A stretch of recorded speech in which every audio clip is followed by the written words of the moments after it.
আমার কক্সবাজার ট্রিপের আজকের পর্বে আমি চেষ্টা করেছি আমাদের কক্সবাজার সি বিচের বিভিন্ন স্পটে ভিন্ন ভিন্ন সৌন্দর্য আপনাদের মাঝে তুলে ধরতে। অ্যাজ এ ট্যুরিস্ট যখন কেউ আপনারা ঘুরতে আসবেন, এই ব্লগটি আপনাদের জন্য অবশ্যই হেল্পফুল হবে আশা করছি। আসসালামু আলাইকুম সবাইকে, কক্সবাজার ট্রিপের দ্বিতীয় পর্বে সবাইকে ওয়েলকাম করছি। হোপফুলি এই ব্লগটি আপনারা শেষ পর্যন্ত এনজয় করবেন। তো আমাদের আজকের গন্তব্য হচ্ছে পাটোয়ার টেক। এই স্পটটা ইনানি বিচেরও অনেক পরে এবং টাউনের ভিতর থেকে সেখানে পৌঁছাতে আসলে অ্যাপ্রক্সিমেটলি 1 থেকে 1.5 ঘন্টা বা অনেক সময় 2 ঘন্টা মতো সময় লাগতে পারে। তাই এরকম একটা ওপেন চাঁদের গাড়ি আমরা ভাড়া করেছি যেন সবাই মিলে বিচ ভিউটা এনজয় করতে পারি। আমাদের কক্সবাজার সি বিচের হিমছড়ি পয়েন্টের একটু আগ থেকেই মূলত শুরু হয়ে যায় আসল সৌন্দর্যটা, যেটা কিনা সবাই অনেক বেশি ফিল করতে পারে। তো আপনারা যারা গ্রুপ ট্যুরে এখানে ঘুরতে আসবেন, চেষ্টা করবেন সারাদিনের জন্য এরকম একটা চাঁদের গাড়ি ভাড়া করে ঘুরে বেড়াতে। নিজেদের পছন্দের স্পটগুলোতে থেমে থেমে সমুদ্রের বিশালতা, ঢেউয়ের গর্জন সব কিছুই এনজয় করতে পারবেন। আমরা যখন ঘুরতে গিয়েছিলাম ওই সময় ঈদের ছুটি ছিল বলে কক্সবাজারে প্রচুর ট্যুরিস্ট ছিল, আর এই হিমছড়ি রোডে দেখলাম ম্যাক্সিমাম ট্যুরিস্ট এরকম চাঁদের গাড়ি নিয়ে ঘুরে বেড়াচ্ছিল। আমার ছোট থেকে বড় হওয়ার সবটাই ছিল একান্নবর্তী পরিবারে, তাই আমার অনেকগুলো ছোট ছোট ভাই বোন। ঢাকা থেকে যখনই বাচ্চাদের নিয়ে কক্সবাজার আসি, স্কুল কলেজ বন্ধ থাকলে এই ভাই বোনদের নিয়েই ঘুরে বেড়াতে আমি অনেক বেশি পছন্দ করি। তাই আজকের এই ঘুরতে যাওয়ার প্ল্যানটাও শেহরান ঢাকা থেকে আসার আগে ওর বাবাকে শেয়ার করেছিল, কারণ নানু বাড়িতে আসলে আমার এই ছেলেটা ওর ফেভারিট মামাদের সাথে ঘুরে বেড়াতে বেশি কমফোর্টেবল ফিল করে। সবাই একসাথে থাকলে ওর কাছে মনে হয় নানু বাড়ি আসাটা সার্থক। আর হিমছড়ির এই পয়েন্টে দেখলাম একটু কাজ করছে সবার সেফটির জন্য। বর্ষার মৌসুমে বা ঘূর্ণিঝড়, জলোচ্ছ্বাস এই ধরনের ওয়েদারে দেখা যায় সমুদ্রে জোয়ারের পানিতে রাস্তাঘাট ভেঙে একদম শেষ হয়ে যায়। বিশেষ করে এই জায়গাটায় অনেক বেশি ক্ষতি হয়, তাই অনেকটা জায়গা জুড়ে এই কাজগুলো করছে আর কি।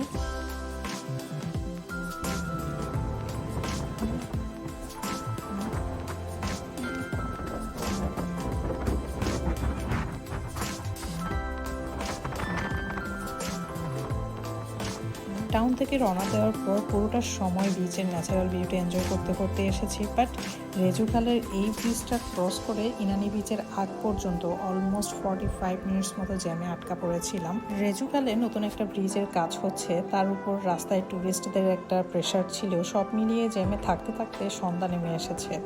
যেভাবে প্ল্যান করে বাসা থেকে বের হয়েছিলাম যে একটু আলো থাকতে পাটোয়ার টেক বা কাঁকড়া বিচ এগুলোতে ঘুরে বেড়াবো, সময় নিয়ে একটু বিচে গোসল করবো বাচ্চাদের নিয়ে, সেরকম কিছুই আর করতে পারিনি আমরা।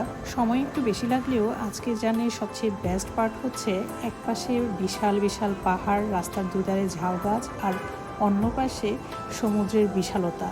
এই সব কিছু এনজয় করতে করতে সবাই মিলে একসাথে আমরা আমাদের গন্তব্যের দিকে এগিয়ে যাচ্ছিলাম। ওপেন এই চাঁদের গাড়িতে দাঁড়িয়ে আমাদের বিচের ভিন্ন ভিন্ন সৌন্দর্য উপভোগ করাটা আমার এবং আমার বাচ্চাদের জন্য নতুন এক অভিজ্ঞতা হলো। মহান আল্লাহ তাআলার নিখুঁত এক সৃষ্টি। পুরো রাস্তা জুড়ে অনেক অনেক রেকর্ড করেছি, মন চাই সবগুলোই আপনাদের সাথে শেয়ার করি। পরে ভাবে আপনারা হয়তো একটু বোর ফিল করবেন, তাই এডিট করতে করতে মাত্র এই কয়েক মিনিট আপনাদের সাথে শেয়ার করতে পারছি আর কি। তো ফাইনালি প্রায় 2 ঘন্টার একটা লম্বা জার্নি শেষে পাটোয়ার টেক পৌঁছালাম। জায়গাটা বেশ জমজমাট, একপাশে প্রচুর রেস্টুরেন্ট ছিল আর ট্যুরিস্টদের একটা ভিড় ছিল। আর তাছাড়া ওই সময় জোয়ার থাকাতে বিচের পানিটা খুব কাছে চলে এসেছিল, তাই ওভাবে আসলে হেঁটে ঘুরে দেখার সুযোগটা হয়নি। আর কী বা দেখবো অন্ধকারে। এক পর্যায়ে তো গাড়ির ড্রাইভারের উপর আমার মেজাজ খারাপ হচ্ছিল। দুপুর 3টার জায়গায় আমাদেরকে বিকাল 5টায় পিক করতে এসেছিল। যদি আর্লি রওনা দিতে পারতাম তাহলে হয়তো বা বিচে অনেকটা সময় আমরা স্পেন্ড করতে পারতাম সবাই একসাথে। আর বিশাল বিশাল দানবের মতো মানুষের সাইজের এই বড় বড় পাথরগুলোর জন্যই মূলত পাটোয়ার টেক অনেক বেশি ফেমাস আর খুব জমজমাটো। তো যাই হোক, বাচ্চাদেরকে নিয়ে বেশিক্ষণ ওই জায়গাটাই আমরা আসলে থাকিনি।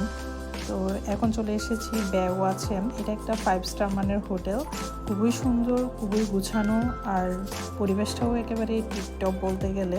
তো আমরা বেওয়াচের একেবারে টপ ফ্লোরের রেস্টুরেন্টে চলে এসেছি বাচ্চাদেরকে নিয়ে এখানে বসে একটু টাইম স্পেন্ড করব, খাওয়া দাওয়া করব। সেজন্য এই রেস্টুরেন্টের পাশে খুব সুন্দর একটা ওপেন টেরেস আছে, যেখান থেকে পুরো বিচ ভিউটা এনজয় করা যায়। আমরা সব কাজিনরা এখানে দাঁড়িয়ে সমুদ্রের বিশালতার মাঝে মাছ ধরার যে ট্রলারগুলো আছে সেগুলোই কাউন্ট করছিলাম।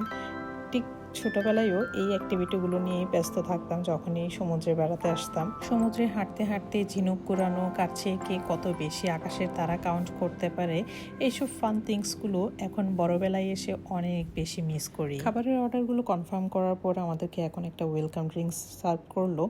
এটা একটা ওয়াটারমেলন জুস ছিল এবং খুবই রিফ্রেশিং ছিল। তারপর ওয়েট করতে করতে প্রায় ঘন্টাখানেক পরে গিয়ে মেইন ফুড সার্ভ করেছে ওরা। বুঝলাম না, অন্যান্য খাবারগুলো ঠিকঠাকই ছিল, কিন্তু বাচ্চাদের জন্য স্পেশালি যে খাবারটা অর্ডার করেছিলাম সেটার কোয়ালিটি মোটেও ভালো ছিল না। এখানকার ফুডের কোয়ালিটি এবং কোয়ান্টিটি দুটোই অনেক বেশি ডেভেলপ করা উচিত। বাচ্চাদের এইসব খাবার মোটেও ভালো লাগেনি, শুধুমাত্র ডেজার্টটা একটু ভালো ছিল আর কি। তো 5 স্টার মানের এত বড় হোটেলের ফুড সার্ভিসে এতটা খারাপ হবে আমরা আসলে বুঝতেই পারিনি। তবে একটা কথা বলতেই হবে, এই হোটেলের অ্যাম্বিয়েন্স, আউটসাইড এনভায়রনমেন্ট সব কিছুই ছিল 10 on 10।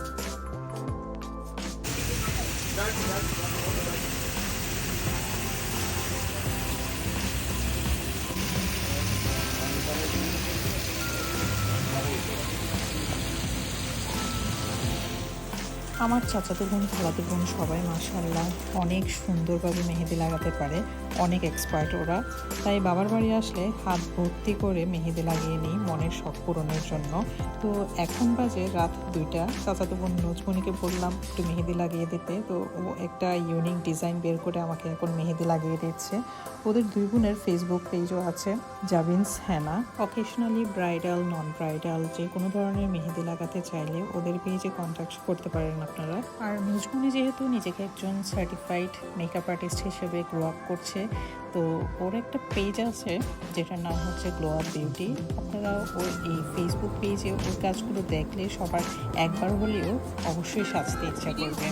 তো দেখতেই পাচ্ছেন মেহেদির কালারটা কত ভালো এসেছে। আর মেহেদি রাঙা হাত নিয়ে বিচে এসে ফটো সেশন করার ব্যাপারটাই আসলে আলাদা। আর ওই দিন শুধুমাত্র আমরা বোনরাই এসেছিলাম বিচের ভাঙ্গার মোড় পয়েন্টে। কলাতলি থেকে হিমচুরি যাওয়ার টার্নিং পয়েন্টে এই বিচ স্পট। বর্ষাকাল বলে এখন তো দিন রাত বৃষ্টি লেগেই থাকে, ওদিন তো সারা দিন ঝিরঝির বৃষ্টি ছিল, তাই বুক ফুলার সমুদ্রের ঢেউয়ের গর্জনটাও অনেক বেশি ভয়ঙ্কর ছিল।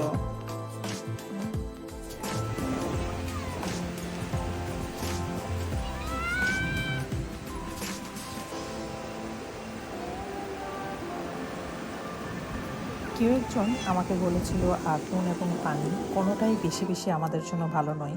রিসেন্টলি একটা নিউজ দেখলাম, চিটাং ইউনিভার্সিটির 3 জন স্টুডেন্ট একসাথে বিচে সেলফি তুলতে গিয়ে পানির স্রোতে সমুদ্রের মাঝে হারিয়ে গিয়েছে। নিউজটা দেখে এত খারাপ লাগলো, মোটেও ব্রেন থেকে সরাতে পারছি না। সাঁতার জানুক আর নাই জানুক, কখনো বর্ষা মৌসুমে সমুদ্রে সাঁতার কাটতে আসা উচিত না। অনেকেই বন্ধুদের পাল্লায় পড়ে অ্যাডভেঞ্চারের নাম দিয়ে কক্সবাজার এসে সমুদ্রের মাঝে হারিয়ে যায়, প্রাণ হারায়। ওরা কি একবারও ওদের ফ্যামিলির কথা চিন্তা করে না? আমার তো এত কষ্ট লাগে এই ধরনের নিউজগুলো যখন টিভিতে বা মোবাইলে দেখি তখন। তো যাই হোক, অনেক কথাই বলেছি। আমরা এখানে আসলে গোসল করতে আসিনি, তবে জোয়ারের পানি এত বেশি ছিল, অনেক দূরে থাকার পরেও এই পানিগুলোর ধাক্কায়, মানে ঢেউয়ের ধাক্কায় কিন্তু আমরা অনেক দূরে পর্যন্ত চলে এসেছি। এই সমুদ্র আমাদের অহংকার। আমি চাই আমার ব্লগের মাধ্যমে যতটুকু পসিবল এর ন্যাচারাল বিউটি সবার কাছে তুলে ধরতে। কখনো এই সমুদ্র থাকে একেবারে শান্ত, স্তব্ধ, প্রতিটি ঢেউয়ের আছড়ে পড়া দেখলে এক ধরনের থেরাপির মতো কাজ করে মাইন্ড এবং বডিতে। আবার এই একই সমুদ্র বুক ফুলে জোয়ারের সময় এক একটা ঢেউয়ের গর্জন হয়ে ওঠে বিনাশী এবং অনেক ভয়ঙ্কর। তাই যখনই সমুদ্রে ঘুরতে আসবেন নিজের সেফটিকে ফার্স্ট প্রায়োরিটি হিসেবে দেখে পানিতে নামবেন। আর এই ডিপ সমুদ্রে এসে গোসল না করলেও চলে। সমুদ্রের সৌন্দর্যকে উপভোগ করতে চাইলে আরও অনেক অ্যাক্টিভিটিস আছে, চাইলে সেগুলোতে অনেক বেশি এনজয় করা যায়। সো যাই হোক, আমরা একটু বসে এখন রিল্যাক্স করছিলাম আর এই গরম গরম মিনি সিঙ্গারা আর পেঁয়াজু খেতে খেতে বিচের ঢেউয়ের আছড়ে পড়ার যে ভয়ঙ্কর সৌন্দর্য সেটা উপভোগ করছিলাম। এই খাবারগুলোর দাম শুনলে আপনারা অবাক হবেন। মিনি সিঙ্গারার দাম ছিল মাত্র 5 টাকা আর পেঁয়াজুর দাম ছিল মাত্র 2 টাকা করে। ভাবতে অবাক লাগে, তাই না আসলে? আর এই যুগে তো এই দামে কোনো খাবার পাওয়া, এটা বলতে গেলে আল্লাহ তাআলার রহমত ছাড়া আর কিছুই না। সো যাই হোক, সন্ধ্যা নেমে এসেছিল, তো বাসে যাওয়ার আগে এখানে বসে ভাবলাম 1 কাপ গরম গরম চা খেয়ে নেই। সো সবাই মিলে এই চায়ের ছোট ছোট কাপ নিয়ে একটু ফটো সেশনও করছিলাম এই বিচের ঢেউয়ের সাথে। অসম্ভব ভালো একটা সময় কেটেছিল সেদিন, সব বন্ধুরা মিলে অনেক অনেক এনজয় করেছিলাম সবাই। আর এই ভিডিও ক্লিপগুলো অন্য একদিনের। আমরা সেদিন গিয়েছিলাম সুগন্ধা পয়েন্টের ওই দিক থেকে নেমে শৈবালের দিকে একটু হাঁটাহাঁটি করেছিলাম। এই বিচের এই সৌন্দর্যটা আসলে অনেকের কাছে একটু আনকমন লাগতে পারে, কারণ এই দিকটা ট্যুরিস্ট একেবারে আসে না বললেই চলে।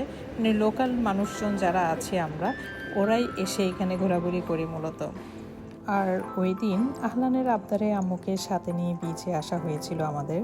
আম্মুকে সাথে ওভাবে তেমন একটা বিচে আনতে পারি না কখনো, কারণ বাসায় সারাদিন কাজে এত বিজি থাকে, আর আমরা আসলে তো কাজের পরিমাণ আরও বেড়ে যায়, আর কাজ থেকে রেহাই পাওয়াটা তখন মুশকিল হয়ে যায় আম্মুর জন্য।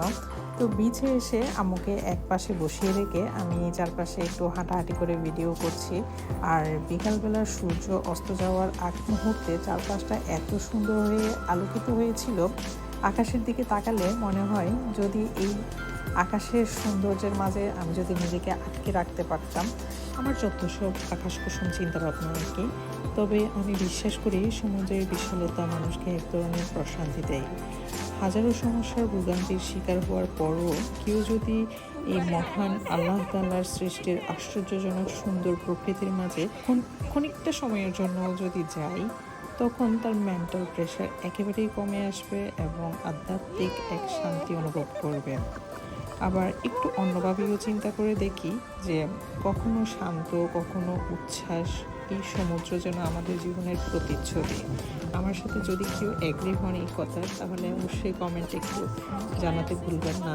সেদিন তো আকাশে মেঘের এত লুকোচুরি খেলা দেখেছি, এই মনে হচ্ছিল মুহূর্তের মধ্যে বৃষ্টি নামবে, আবার পরক্ষণেই দেখলাম মেঘ কেটে গিয়ে চারপাশ একেবারে কমলা রঙের হয়ে যাচ্ছিল। প্রকৃতির কি এক লীলা খেলা, তাই না? বাবার বাড়ি আসলে আমার অনেকবার দফায় দফায় সমুদ্রে ঘুরতে আসা হয়, প্রতিবার অনেকগুলো রেকর্ড করে রাখি, কারণ এই সমুদ্রের সৌন্দর্য আমার চোখে এক একবার এক এক রকম ফ্যান্টাসির মতো মনে হয়। হোপফুলি আজকের ব্লগে শেয়ার করা ভিডিও ক্লিপসগুলো আপনাদের মন ছুঁয়ে যাবে। আর যদি ভালো লাগে তাহলে একটি লাইক দিয়ে ফ্রেন্ডস অ্যান্ড ফ্যামিলির সাথে শেয়ার করতে ভুলবেন না, কারণ আপনার একটি লাইক এবং শেয়ারিংয়ের মাধ্যমে আমার ব্লগটা অনেকের কাছে পৌঁছাতে সাহায্য করবে।